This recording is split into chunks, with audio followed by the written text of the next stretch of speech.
कैसे हुई धरती पर जीवन की शुरुआत, कैसे हुआ था पृथ्वी का निर्माण, धरती पर कहां से आए पहली बार इंसान, कैसे बने इतने सारे पेड़ पौधे और जानवर, और भी ऐसे ही कई ऐसे रहस्य जानेंगे आज की वीडियो में। बस बने रहिए हमारे साथ अंत तक। हमारी पृथ्वी के बनने से पहले सूर्य और सोलर सिस्टम का निर्माण हुआ था। सूर्य का तापमान बहुत अधिक था और उसके ऊपर कोई भी ठोस सतह मौजूद नहीं थी। वहीं दूसरी ओर इसका गुरुत्वाकर्षण बल इतना अधिक था कि कई बड़े बड़े पत्थर, स्टेरॉइड्स, बादल और अन्य अंतरिक्ष में मौजूद चीजें इसके चारों ओर परिक्रमा लगा रही थी। उन्हीं में से लावा का पत्थर था जो सूर्य के चारों ओर चक्कर लगा रहा था। वो लावा ही बाद में हमारी सुंदर सी पृथ्वी के रूप में तब्दील हुआ। वो लावे का गोला सूर्य से बिल्कुल सटीक दूरी पर था, जिससे इस ग्रह पर जीवन संभव हो पाया। उस गोले के ऊपर कई उल्कापिंड और पत्थरों की बारिश हो रही थी। ये बात लगभग 4.6 अरब साल पहले की है। उन पत्थरों की बारिश के कारण धीरे धीरे उस आग के गोले ने एक ग्रह का रूप ले लिया।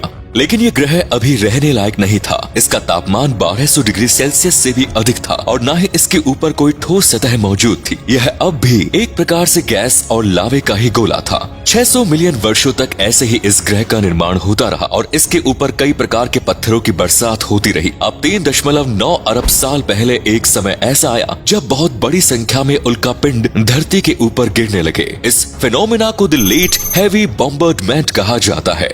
ये वही दौर था जब धरती पर पहली बार पानी पाया गया। आसमान से उल्कापिंड के रूप में कई बड़े बर्फ के गोले धरती पर गिरते रहे। ये इस बात का भी प्रमाण है कि धरती पर बर्फ पहले से मौजूद नहीं थी, बल्कि अंतरिक्ष से गिरने वाली बर्फ के पत्थर और चट्टानों से इस धरती पर बर्फ और पानी आया। इस समय पूरे वायुमंडल में बहुत अधिक मात्रा में जहरीली गैसें मौजूद थी। अभी तक धरती पर ऑक्सीजन गैस नहीं थी। साथ ही धरती पर मिनरल्स, कार्बन, प्रोटीन और अमीनो एसिड की भी अलग अलग उल्कापिंड और स्टेरॉइड के रूप में बरसात हुई। अब धरती धीरे धीरे ठंडी हो रही थी। धरती का तापमान 1200 डिग्री से नीचे आना शुरू हो गया, लेकिन समुद्र के गहराइयों में अब भी गर्माई मौजूद थी। लगभग 3.8 अरब साल पहले समुद्र की निचली सतह पर पहली बार जीव की उत्पत्ति हुई। यहीं से धरती पर जीवन का प्रारंभ हुआ। इसकी उत्पत्ति केमिकल्स और मिनरल्स के कारण हुई और साथ में पानी और धरती की गर्मी के मिश्रण ने जीव की उत्पत्ति के लिए अनुकूल वातावरण का निर्माण किया। ये सिंगल सेल वाला एक प्रकार का बैक्टीरिया था जिसे साइनोबैक्टीरिया के नाम से भी जाना जाता है। इन बैक्टीरिया का विकास इतने तीव्र गति से हो रहा था कि ये पूरे समुद्र में फैलने लगे। कई करोड़ वर्षों तक बैक्टीरिया के निर्माण इसी प्रकार से चलता रहा। इन्होंने अपना भोजन बनाना भी शुरू किया। प्रकृति में बदलाव के साथ साथ ये बैक्टीरिया तेजी से विकसित होने लगे और खाना बनाने के दौरान इन्होंने एक प्रकार का बाई प्रोडक्ट भी बनाना शुरू किया। यही वो प्रोडक्ट था जिसकी मदद से आज आप और हम सांस ले रहे हैं। ये बाई प्रोडक्ट और कोई नहीं बल्कि ऑक्सीजन गैस थी।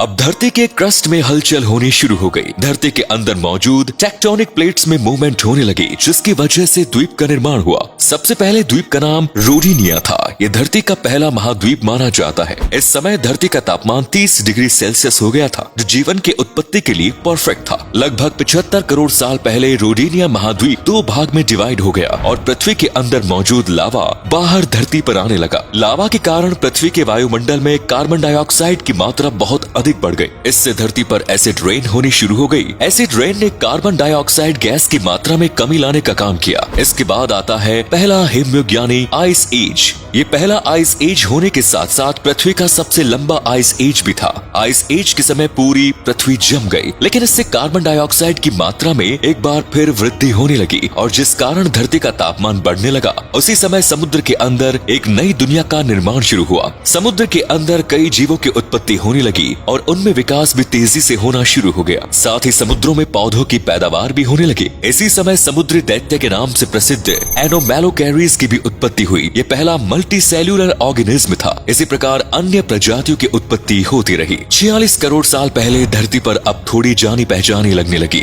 लेकिन अब भी समुद्र के बाहर जीवों की उत्पत्ति नहीं हो पाई थी और इसकी वजह थी सूर्य से निकलने वाली हानिकारक किरणें, जिसे अल्ट्रा वायलेट या यूवी रेस कहा जाता है। धरती की ऑक्सीजन ने यूवी रेस के साथ मिलकर ओजोन गैस का निर्माण किया और इसी गैस से ओजोन लेयर की रचना हुई। ओजोन लेयर को बनने में भी सैकड़ों वर्षों का समय लगा। इसके निर्माण से धरती पर जीवों की उत्पत्ति शुरू हुई। धरती की सतह पर पहली बार शैवाल यानी एल्गी ने जन्म लिया। इस समय तक समुद्री जीवों ने काफी विकास कर लिया और अब समुद्र के नीचे एक भरी पूरी दुनिया बस चुकी थी। सभी जीव खुद को विकसित करने का प्रयास कर रहे थे, जिनमें इक्तालिक नाम की एक मछली भी शामिल थी। इस मछली ने अपने फिन्स को पैरों की तरह विकसित किया और समुद्र से बाहर आने की हिम्मत हिम्मत जुटाई। टिकटॉनिक पहला ऐसा जीव था जिसने समुद्र के बाहर धरती पर कदम रखा था। 1.5 करोड़ वर्षों तक इस मछली में विकास होने के बाद वे धरती पर रहने लायक बन सकी। इन्होंने धीरे धीरे प्रजनन के नए तरीके इस्तेमाल किए और इनमें एक तरीका वो भी था जिससे आज इंसानों समेत सभी स्तनधारी जीव पैदा हो रहे हैं। इससे पहले तक सभी जीव अंडे के कारण ही पैदा हो रहे थे। वहीं कुछ अन्य रेंगने वाले जीव अब भी अंडे देकर ही अपना प्रजनन कर रहे थे।